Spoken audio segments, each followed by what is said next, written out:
네, 오늘 우리에게 주시는 하나님의 살아계신 말씀은 요한계시록 21장 9절에서 12절입니다.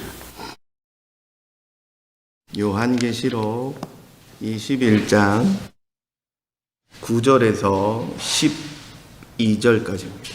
네, 다 같이 한 목소리로 함께 읽도록 하겠습니다. 준비 시작. 일곱 대접을 가지고 마지막을 요구하는 일곱 천사 중 하나가 나와서 내게 말하되 이리오라 내가 친구고 어린 양의 너희에게 보이리라 하고 성령으로 나를 데리고 크고 높은 산으로 올라가 하나님으로부터 하늘에서 내려온 거룩한 성의 예루살렘을 보이니 하나님의 영광이 있어 그 성의 빛이 지극히 빛나는 것과 같고 겨우가 수초같이 밝더라.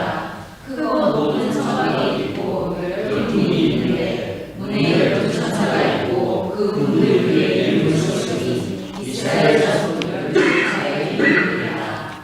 아멘. 네, 도통 무슨 말인지 하나도 모르겠죠. 네, 그럴 수밖에 없습니다. 네, 요한계시록은 묵시문학의 한 부류이기도 하고 또 시대적인 상황 그리고 또 우리와 다른 문화권에 있는 사람들을 위한 말씀이기 때문에 좀 어렵습니다. 그렇지만 이 한국 땅에 저 같은 목사들을 세우셔서 쉽고 또 깊이 있게 해석하게 하셨으니 여러분은 집중하시면 됩니다. 예배를 방해하는 모든 것들 하나님께서 정리하여 주실 것을 소망합니다. 네, 우리 옆에 분 보고 이렇게 인사하겠습니다. 당신은 저의 보물입니다. 시작. 네, 그냥 하는 게 아니에요. 오늘 말씀에 나와요. 네, 네, 보물입니다. 보물. 제 발음이 좀 전에 기도하다가 거의 방언 터질 뻔해서 지금 발음이 좀 시원찮아요. 근데 방언이다 생각하시고 보물입니다. 오늘 보석이라는 이야기가 나옵니다. 하나님이 교회를 향해서 너희는 나의 보석이야 라고 말씀하시거든요. 여기에서의 보석은 굉장히 값진 보석을 이야기합니다. 값으로 환산할 수 없는 보석을 의미하는 거예요. 다시 한번 인사하겠습니다. 이번에는 보석이라고 할까요? 성경 원어대로. 네, 옆에 분 바라보시면서 당신은 나의 다이아몬드야. 시작. 보석이라고 하면 저는 앞뒤로요? 네.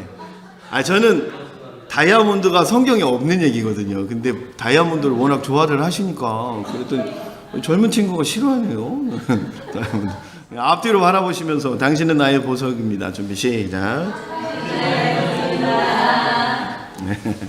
네, 우리 유튜브로 예배드리는 우리 당신들도 시냇물 흐르는 교회 같은 보석입니다. 네, 유튜브로만 하시지 마시고 제발 교회로 오셔서 같이 예배드렸으면 합니다. 서울에서 예배드리는 성근이 민주 기억하시길 바랍니다. 어디 놀러가 있는 건 아니죠. 네. 예배 시간에는 예배에 집중하기를 소망합니다. 네, 오늘 처음 방문한 우리 권사님이시랍니다. 성함을 일부러 안 여쭤봤습니다. 왜냐하면 여쭤보면 교회 등록하는데 걸림돌이 될까봐 일단은 쿨하게 오늘은 그냥 안 여쭤봤습니다. 그냥 권사님입니다. 성도 몰라요, 이름도 몰라요. 그냥 권사님인 것만 알아요. 네. 우리 권사님 바라보시면서 잘 오셨습니다. 준비 시작. 네. 물 들어온 길에 배 띄운다고 한 번 더 하시죠. 네. 권사님은 보석입니다. 준비 시작. 네. 네. 네. 저희 교회는 죄송합니다. 이렇게 목이 메어가지고 저희 교회는 첫 번째 방문을 하셔서 등록하고 싶다고 해도 등록을 안 시켜줍니다. 네, 저희 교회는 그렇습니다. 함부로 등록이 안 됩니다. 대신 두 번째 방문하는 그때는 등록하기 싫다고 해도 자동 등록이 됩니다. 그러니까 참 묘한 교회죠. 묘하게 빠져드는 교회예요. 등록을 안 시켜준다는데 또 두 번째 오면 물어보지도 않고 등록을 시키네? 저 사람 뭐지? 이렇게 생각하는데 어쨌든 그래서 오늘은 등록이 안타깝지만 안 됩니다. 아무리 등록하고 싶어도 안 됩니다. 대신 두 번째 방문한 그때는 자동 등록이 되니까 혹시 나는 이 교회 등록하고 싶다 하면 한 번 더 방문하시면 됩니다. 그래서 잘 기억하고 계셨다가 다음번에 만약에 권사님이 또 오시거들랑 그때는 교회 준비한 끈이 있으니까 꽁꽁 묶어서 어디 못 도망가시게 그렇게 하시면 좋을 것 같습니다. 그래서 잘 오늘 신중하게 생각하시고 또 고민하시고 기도하셔서 하나님이 이 교회다라고 말씀하시면 그냥 가감없이 아주 결단을 하셔서 다음 주에 오시면 됩니다. 제발요. 네, 이게 참 쿨하긴 한데, 그래도 이제, 그래, 또 너무 쿨하게 하면, 그래요? 뭐, 교회가 여기밖에 없어? 안 오실까봐 살짝 불안해요. 부탁드리겠습니다. 꼭 두 번째 와주세요. 네, 제발요. 네. 요한계시록을 저희가 지금 계속 강의하고 있는데, 이 부분만 딱 들어서는, 좀 이해하기가 어렵습니다. 그래서 요한계시록을 처음부터 끝까지 제가 아주 간단하게 정리를 해 드릴 거고요.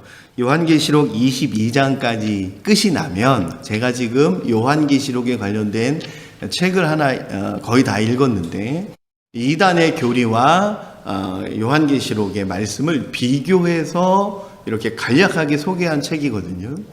그것을 다시 한번 할 거예요. 그래서 요한계시록 1장부터 22장까지 간단하게. 그래서 그것까지만 하면 여러분 요한계시록 정도는 어디 가서도 이단들하고 이렇게 맞닥뜨려도 전혀 당황하지 않으실 정도가 될 겁니다. 그래서 요한계시록을 오늘 한번 제가 전체적으로 간략하게 소개를 드리겠습니다. 요한계시록은요 소아시아에 있는 7교회, 그러니까 좀 7교회이긴 하지만 회람서신이라고 합니다. 회람서신이라는 게 뭐냐면 돌려본다라는 뜻이에요. 그래서 소아시아에 있는 7교회 교회들에게 사도 요한을 통해서 예수님이 편지를 쓴 거예요.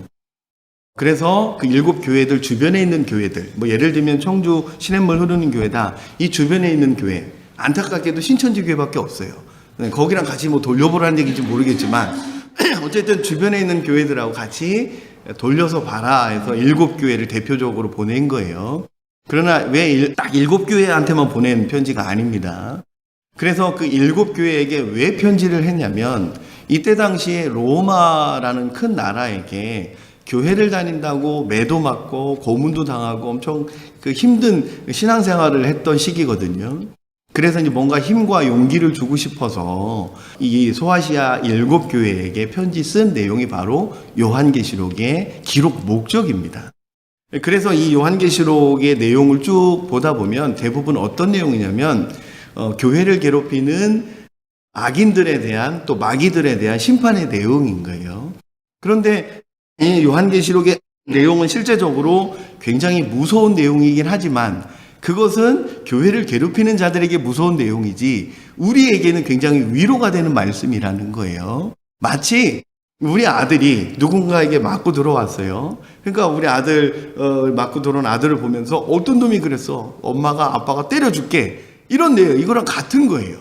그래서 요한계시록의 내용은 어마무시하게 살벌하지만 사실은 우리에겐 굉장히 위로가 되는 말씀이다라는 것을 기억하시면 좋을 것 같고요.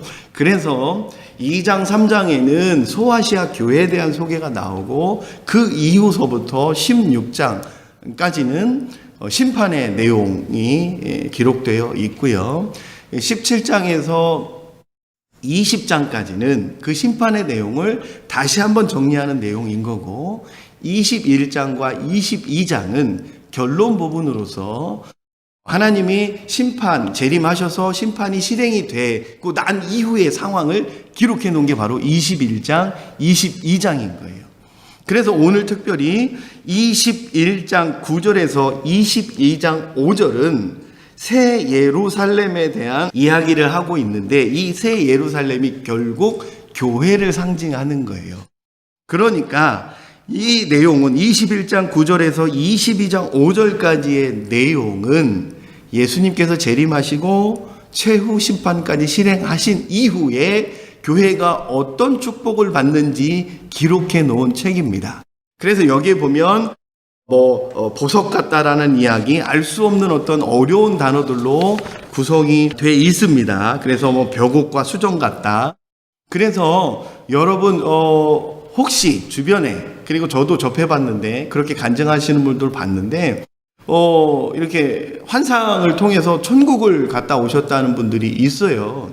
근데 그분들이 천국에 가서 뭘 봤냐 그랬더니 오늘 말씀에 있는 내용들을 봤대요. 병옥과 수종도 보고 여러 가지를 봤대요. 그런데 근본적으로 21장 9절에서 22장 5절까지는 제가 거듭 말씀드리지만 천국의 모습을 묘사해 놓은 책이 아니에요. 나중에 최후 심판 이후에 교회가 받을 축복에 대한 기록이에요. 그러나 우리가 이 말씀을 통해서 천국에 가면 마치 천국의 모습은 이럴 것이다 라고 예상할 수는 있겠죠. 그렇지만 이게 천국의 모습이다 라고 하는 것은 약간 맞지 않아요. 그것을 기억하시면서 오늘 말씀을 보시면 좋을 것 같고요. 그리고 특별히 오늘 21장 9절에서 22장 5절까지 다 나누진 않을 거고요. 오늘 나눌 말씀은 21장 9절에서 12절의 내용인데, 이 내용은 새 예루살렘에 있는 건축적인 요소와 구약의 예언을 배경으로 하나님께서 메시지를 전하는 거예요. 건축적인 요소라는 게 무슨 말이냐면, 여러분 예루살렘 성에 가면 성벽도 있고 성문도 있고 성을 지키는 군인들도 있고 성에 관련된 요소들이 있잖아요. 그래서 오늘 특별히 이 9절에서 12절까지는 그 성의 요소 중에 성벽에 관련된 건축적인 요소를 통해서 너희가 나중에 누릴 교회에 대한 축복은 이런 것이다 라고 상징화시켜서 이야기하는 거예요. 그래서 오늘 특별히 성벽에 대한 이야기가 꽤 많이 나옵니다. 그래서 그 성벽을 통해서 이 예수님 재림 이후에 이루어질 교회의 모습이 어떠한지를 우리가 예상할 수 있습니다. 또한 이 시대에 하나님께서 이 마지막 때에 교회를 어떻게 생각하고 계시는지도 이 본문에서 우리가 예상할 수 있습니다. 그래서 오늘 9절에서 12절을 우리가 장절 단어 위주로 보시면서 하나님의 은혜를 나누고자 합니다. 우리 9절부터 보도록 하겠습니다. 9절을 다 같이 한 번 더 읽도록 하겠습니다. 준비 시작.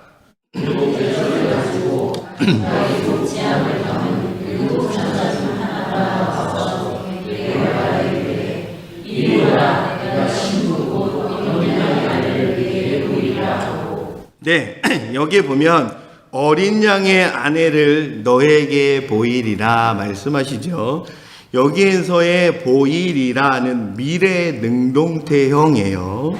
그러면 어린 양의 아내라는 단어는 결혼한 이후에 아내라는 단어를 사용하잖아요. 그런데 내 아내를 너에게 보여줄 거다, 미래에. 그럼 아직 아내인 거예요? 아닌 거예요? 아닌 거지요. 그러면 지금 아내가 아니라 약혼 상태라는 것을 알 수 있어요. 그런데 왜 아내라고 표현을 했을까요? 이것은 이 시대의 결혼 문화를 알지 못하면 해석을 할 수 없습니다. 이 시대의 결혼 문화는 약혼도 결혼으로 인정하는, 결혼에 준하게 인정하는 그런 문화가 있었습니다. 그래서 여기에서의 어린 양의 아내는 아직 결혼 전이긴 하지만 내 아내다라고 소개를 해도 무관하다라는 거예요. 그러면 지금 예수님이 교회를 향해서 이렇게 말씀하시는 거예요. 너희는 나의 신부다, 나의 아내다 라고 말씀하시는 거예요. 그러면 우리가 먼 훗날 재림 이후에, 최후 심판 실행 이후에 우리가 교회가 누릴 축복 중에 하나가 뭐냐면 교회를 내 아내로 맞이하는 예수님의 모습을 볼 수 있다라는 거예요. 여기서 교회를 아내 또는 신부라고 표현하는 건 제가 자주 말씀드렸죠. 여기에서의 어린 양의 아내, 여기서 어린 양은 예수님을 상징하는 거고 아내는 교회를 상징하는 거예요. 그러니까 어린 양의 아내를 너에게 보여준다, 너에게 소개시켜준다라는 의미가 되는 거잖아요. 그러면 여기에서의 아내는 교회. 예수님이 마치 이런 거예요. 여러분, 우리 신혼부부들 3주는 저희 교회 나오고 한 주는 아버지 교회로 가느라고 오늘 빠졌는데, 신혼부부들 어디 가면 다 이렇게 소개하잖아요. 이 친구가 저의 아내입니다. 또 아내 되는 우리 드림이는 이 친구가 저의 신랑입니다. 자랑스럽게 얘기하잖아요. 그거와 같습니다. 예수님은 지금 우리 교회를 향해서 자랑스러워 하신다라는 이야기를 하고 싶은 거예요. 얘들아, 나는 네가 너무 자랑스럽다. 누구누구 권사야, 나는 네가 참 좋아. 나는 네가 참 자랑스러워. 우리 10절을 다 같이 읽겠습니다. 10절 다 같이 읽겠습니다. 준비 시작.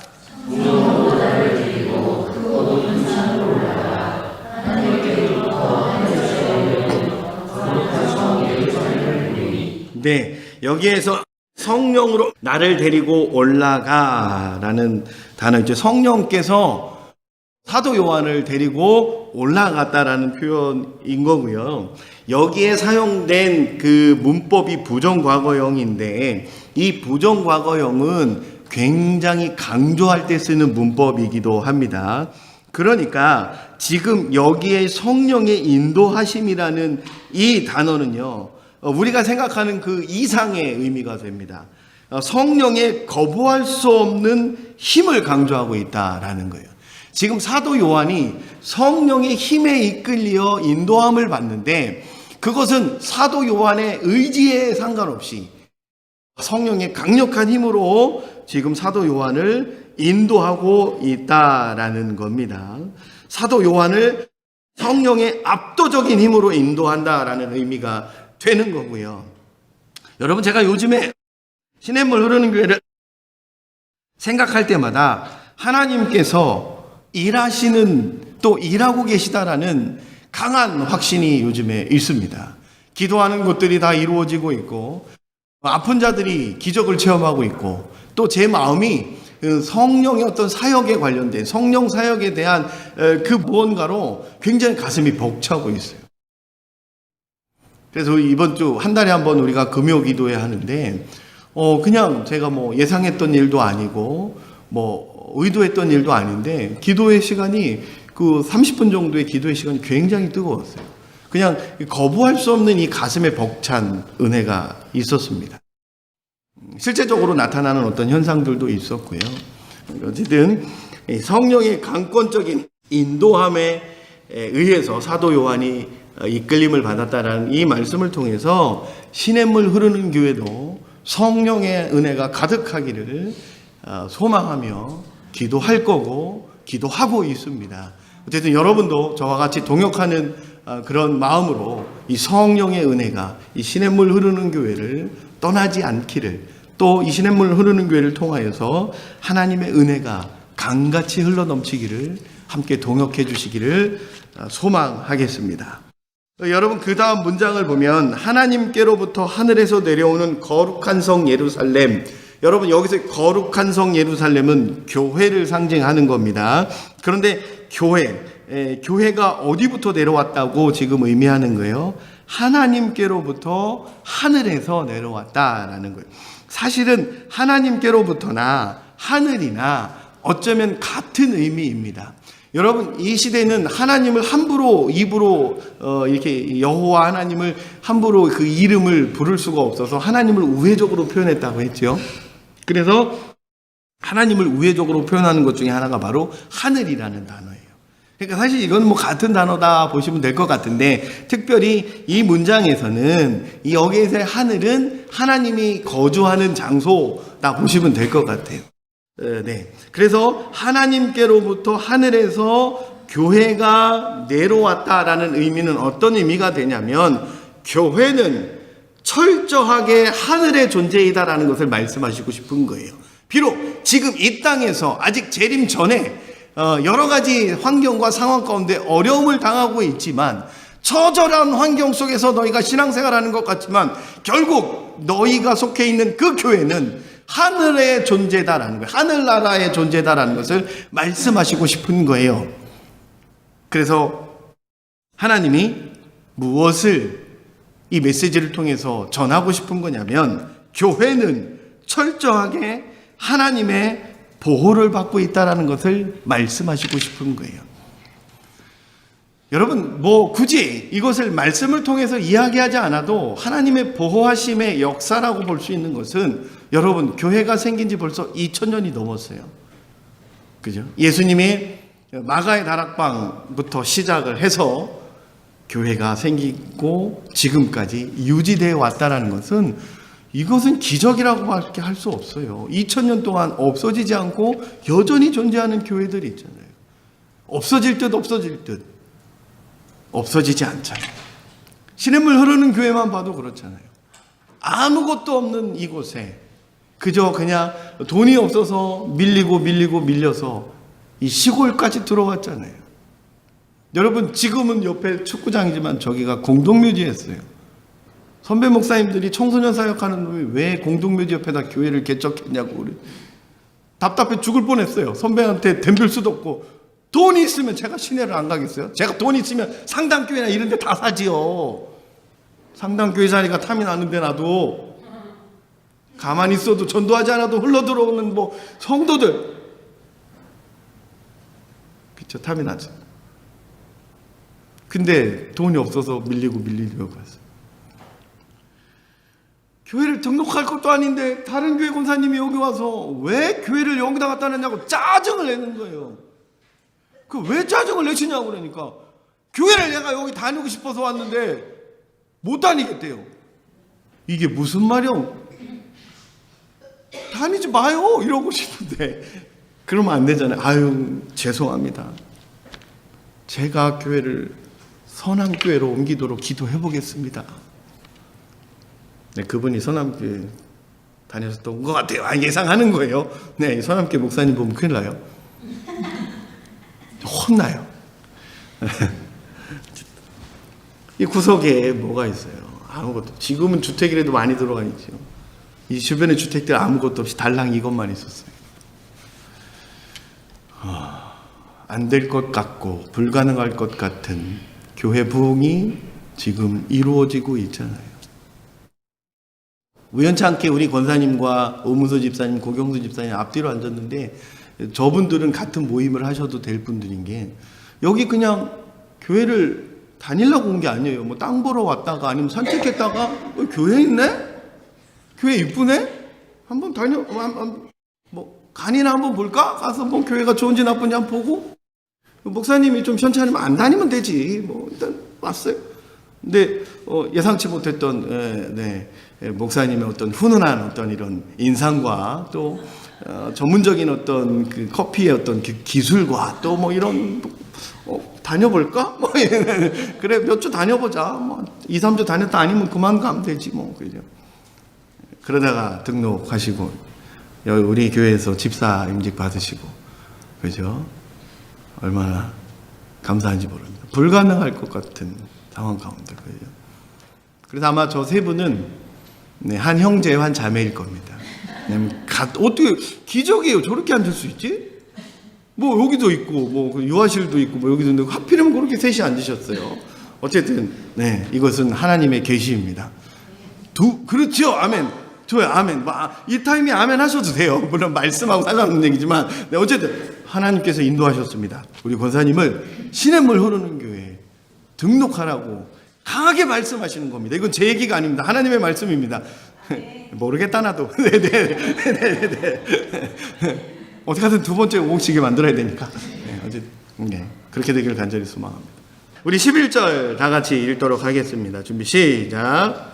하나님의 영광이 있어 그 성에 주시 주기 비하셨다고 여호와가 말씀하시나이다. 네, 하나님의 영광이 있어. 어디에 있다고요?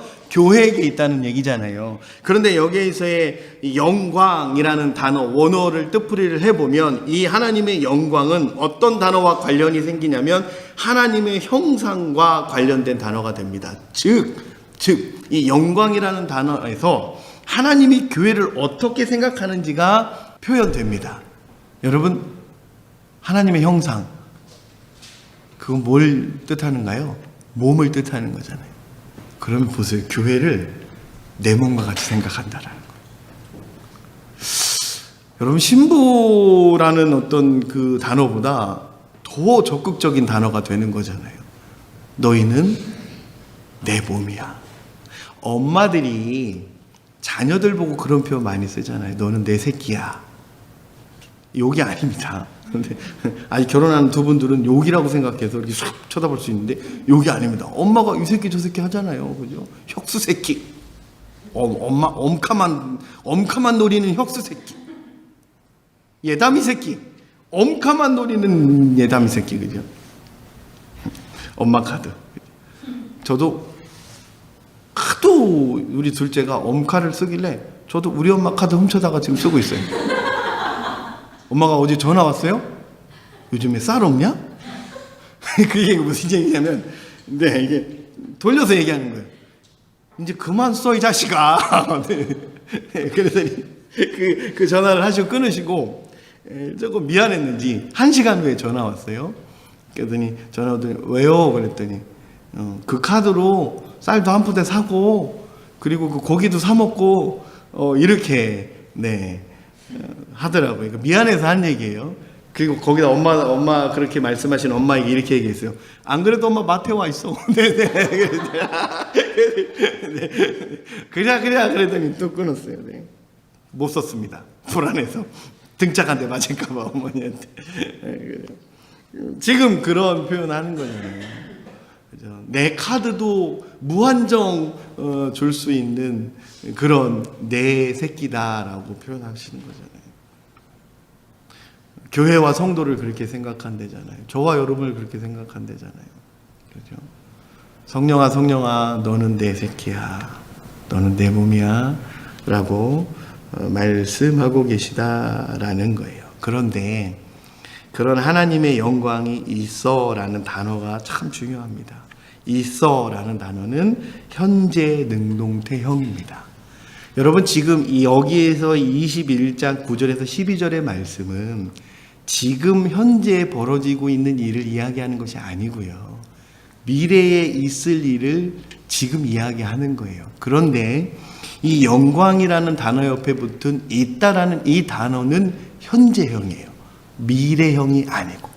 그러면 너는 내 새끼야, 너는 내 자녀야 라고 말씀하시는 이 말씀은 현재형, 지금도 여전히 우리에게 말씀하고 계시다라는 의미가 되는 거잖아요. 그러면 여러분 이 중요한 이 단어의 부분들에 보면 현재형을 참 많이 쓰세요. 미래에 있을 일이지만 중요한 단어들 옆에는 반드시 현재형 단어가 따라옵니다. 결국 이 얘기는 지금도 우리에게 여전히 하고 계시는 하나님의 말씀이다라는 거예요. 너희는 내 자녀야, 내 몸이야 라고 말씀하시는 거예요. 기억하시길 소망합니다. 그 다음 지극히 귀한 보석 같고, 네. 교회를 그렇게 말씀하십니다. 지극히 귀한 보석. 여기에서 지극히 귀한이라는 뜻은 뭐냐면 계산이 불가능한 값어치를 이야기합니다. 다이아몬드, 금 한 돈에 요즘 얼마씩인지 모르겠지만 금 한 돈에 뭐 30에서 40만 원 왔다 갔다 하는 것 같아요. 금도 다이아몬드도 다 값어치가 이렇게 돈으로 환산이 되지만 여기에서 얘기하는 이 보석은 값어치로 환산할 수 없는 불가능한 보석을 이야기합니다. 계속해서 말씀하십니다. 예수님께서 교회는 보석이다. 너희는 보석이다 말씀하십니다. 그 다음 문장에 보면 벽옥과 수정같이 맑더라 라고 합니다. 이것은 뭐냐면 교회는 정결하고 밝은 모습으로 인정받을 것이다 라고 이야기하는 거예요. 그러면 좀 전의 단어와 어떤 차이가 있냐면 좀 전에 보석이라는 단어는 보석, 눈에 보이는 보석을 실제적으로 의미하는 것이고 여기에 벽옥과 수정같이 맑더라라는 것은 빛을 강조한 거예요. 빛, 맑다라는 것을 강조하고 싶은 거예요. 그러니까 참 두고 보기에도 아까운 보석 같은 존재이기도 하지만 참 쳐다보기 어려울 정도의 맑은 빛을 내는 그런 존재다라는 거예요. 그러니까 지금 교회를 지금 아까 9절부터 계속해서 반복적으로 더 화려한 단어들을 가지고 와서 표현하고 계신 거예요. 너희는 귀한 존재야. 없으면 안 될 존재야. 내 몸과 같은 존재야. 그러니까 잘 이겨내다고 말씀하시는 거예요. 반복적인 것 같지만 반복인 듯 아닌 듯, 그죠? 그런 의미가 되는 거예요. 더 할 수만 있으면 더 화려한 단어들을 다 끌어다가 붙이고 싶은 거예요. 좋은 단어들은 다 끌어다 붙이고 싶은 거예요. 좋은 것들은 다 우리 성도들에게 맞춰서 설명하고 싶은 거예요. 그런 예수님의 마음이 보이시기를 간절히 소망합니다. 여전히 사랑하고 계시고 여전히 포기하지 못하는 예수님의 그 마음이 여러분 마음 가운데 새겨지기를 간절히 소망합니다. 12절 다 같이 읽겠습니다. 12절 다 같이 읽겠습니다. 읽겠습니다. 준비 시작.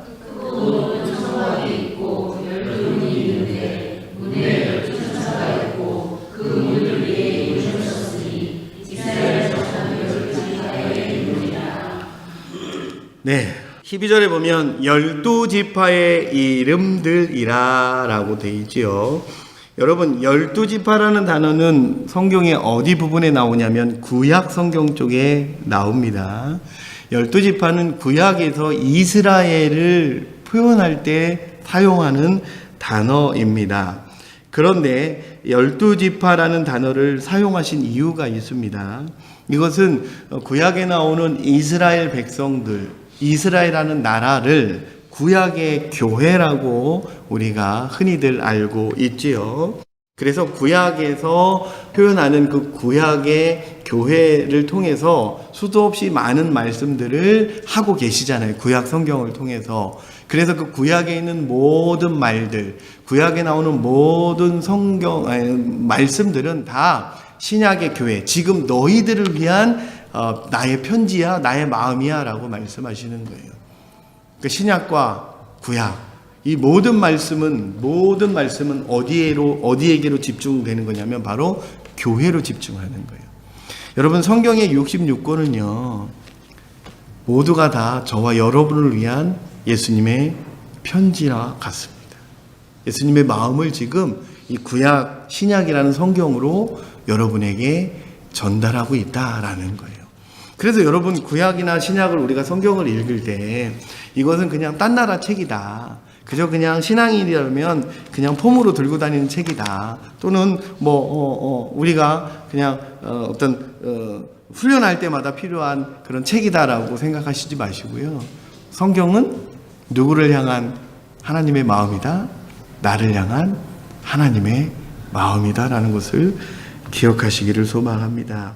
그래서 12지파의 이름들이라 말씀하신 것은 즉 이런 표현이 됩니다.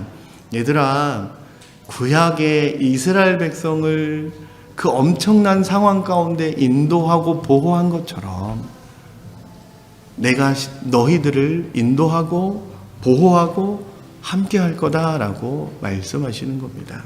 그리고 그 다음 단어 보면 크고 높은 성곽이라는 의미가 있습니다. 여러분 성곽은 성벽을 의미합니다. 그러면 여러분 여기에서 이 성벽은 아주 단단한 성벽을 의미하는 거예요. 그런데 성벽이라는 단어 앞에 두 단어가 더 붙어 있죠. 크고 높다라는 단어가 있습니다. 예수님이 의도적으로 이 두 단어를 더 사용하신 건데 여러분 굳이 이 두 단어를 더 사용하지 않아도 성벽이라는 단어 하나에 아주 단단하다라는 의미가 있기 때문에 사용하지 않아도 됩니다. 그런데 문제는 성벽이라는 단어만 갖고는 부족했던 역사적인 사건이 있었지요. 요한계시록이 쓰여질 때의 연도보다 20년 전에 어떤 사건이 있냐면 로마를 통해서 예루살렘 성벽이 무너지는 처참한 사건이 벌어지지요. 그리고 그 600년 전쯤에는 바벨론을 통해서 성벽이 무너지는 사건이 있었습니다. 그래서 이 말씀을 듣고 있던 이 사람들은 성벽 하면 튼튼한 건 알아요. 안전한 건 알아요. 그런데 그것만으로는 부족한 거예요. 그 안전하고 튼튼한 그 성벽도 무너지더라. 세상의 힘에 의해서, 세상의 권력에 의해서 무너지더라, 그거예요. 그래서 예수님이 두 단어를 더 붙여서 말씀하시면서 내가 함께하는 교회는 세상 권력에 구애받지 않아. 내가 함께하는 교회는 더 이상 무너지지 않을 거야. 내가 함께하는 교회는 완벽한 안전함 속에 있을 거야 라고 말씀하시는 거예요. 여러분, 예수님 안에 있으면 안전합니다. 예수님 곁에 있으면 안전합니다. 교회를 떠나고 신앙을 떠나고 예배를 떠나다 보니까 우리는 세상의 무차별한 공격에 쓰러지는 거예요. 어떤 상황 속에서도, 어떤 상황 가운데서도 하나님 바라보시면, 하나님 곁에 있으면 우리는 안전합니다. 성벽을 통해서 말씀하시고자 하는 하나님의 그 속마음은, 그 튼튼함을 통해서 교회는 안전하단다 말씀하시는 거고, 예루살렘 성벽보다 더 안전한 것은 나와 함께 동행하는 거다라고 말씀하고 계시다라는 거예요. 예수님과 동행하시길 간절히 소망합니다. 여러분이 앉아있는 그 자리를 떠나지 말기를 간절히 소망합니다. 한 번 나왔으면 두 번 나오면 되지. 뭘 고민하느냐는 거예요. 두 번 나오면 세 번 나오면 되지. 세 번 나오다가 1년 되고 2년 되는 거고. 우리 그 오른쪽에 앉아 계신, 제가 보는 쪽에서 오른쪽에 앉아 계신 분들을 제외하고 이분들은 여기에 평생 뼈를 묻을 생각으로 오신 분들이에요. 왜 거기다 몰아놨을까요? 고민하지 말라는 거예요. 여러분, 권사님 그 뒤에 우리 고경순 집사님과 오문서 집사님은 권사님의 선배님이십니다. 잘 물어보시고 우리 교회 장점이 뭔지, 제 입으로 이 얘기 또 하려니까 쑥스럽네. 담임 목사 장점이 뭔지 제가 카톡으로 보내드렸죠, 고경순 집사님. 네, 제가 잘하는 것. 어쨌든 여러분, 이 교회 안에 머물러 있기를, 또 떠나지 말기를 간절히 소망합니다. 그렇게 될 줄로 믿고 늘 함께 재미있고 행복하게 신앙생활 하기를 축복합니다. 기도하겠습니다. 하나님 아버지, 감사합니다. 오늘 말씀을 통해서 저희에게 힘을 주시고 저희들에게 갈 길을 보여주시니 감사합니다. 하나님, 길을 잃을 때마다, 또 마음의 상처가 될 때마다, 포기하고 싶을 때마다 오늘 이 말씀이 기억나게 하시고 생각나게 하여 주옵소서. 앞으로 남은 예배의 순서에도 함께하여 주실 것을 믿고 예수님 이름으로 기도했습니다. 아멘, 아멘.